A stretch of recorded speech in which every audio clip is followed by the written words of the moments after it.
This is 1 Minute with Kenny. I'm so glad to be with you today. Our topic today is what happens after the wedding. What happens after the wedding?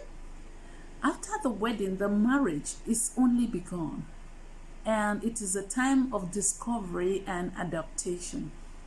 When a marriage takes place, a person enters into a relationship.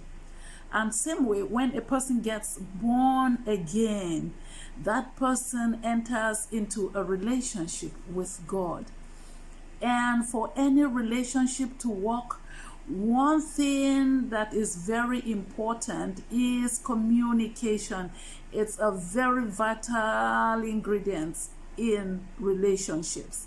This is the exchange of information. And for a relationship to be strong, this takes place between the two parties involved. And therefore, I call this communication between you and God prayer. Number one, part one of it is prayer. This gives you the opportunity to interact with God, pour out your mind, your thinking, your plans, your heartaches, and tell it all opportunity, as well as express your love for Him. Colossians 4:2 says, continue in prayer and thanksgiving as well. And Psalm 3:6 says, in all your ways acknowledge Him and He will direct your path. The part two of the communication is the Bible. God uses the Bible to pour out His own mind to you. He gives you values of the kingdom inside that Bible.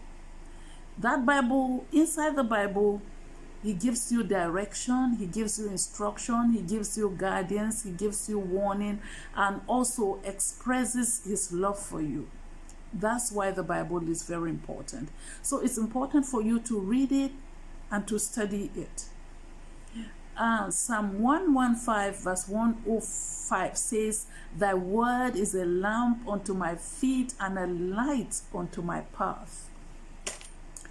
And 2 Timothy chapter 6 verses 16 and 17 says, all scripture is given by inspiration of God, and it's profitable for doctrine, for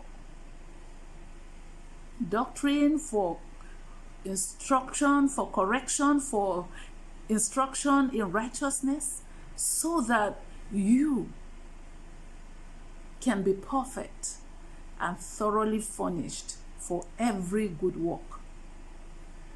So do you then desire your relationship with God to be strong now that you are born again, or that you are called a Christian? Communication has no substitute in any relationship. Lack of the communication between two in a relationship can cause a lot of problems. I'll tell you what happened after my wedding. A friend invited me for a program. He said, Kenny, why don't you come to sing in my church? On so day, one of your friends, we are doing a send-off for him. I said, that would be great. And I accepted. But I didn't tell my husband, which means I did not communicate. And so when the day arrived, I was even getting ready and told him that there's this program, blah, blah, blah, blah, blah. He was dazed.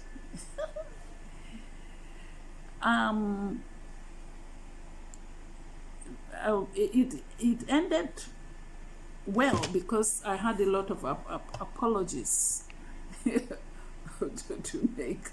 But one thing that dawned on me was that I wasn't the same person anymore, because I was there. I could make up my mind on my own where to go and everything, but I didn't put him into consideration, and that is dangerous. So for any relationship to work, your partner is important. So God is our partner in this relationship that we are born again. We have to tell him everything, and he will direct our path. Again, do you desire that your relationship with God be strong? There is no substitute to communication. And you need to always remind yourself that it is no longer I that liveth, but Christ that liveth in me. It is no longer I that liveth, but Christ that liveth in me. Give God the opportunity to be involved in your life. God bless you.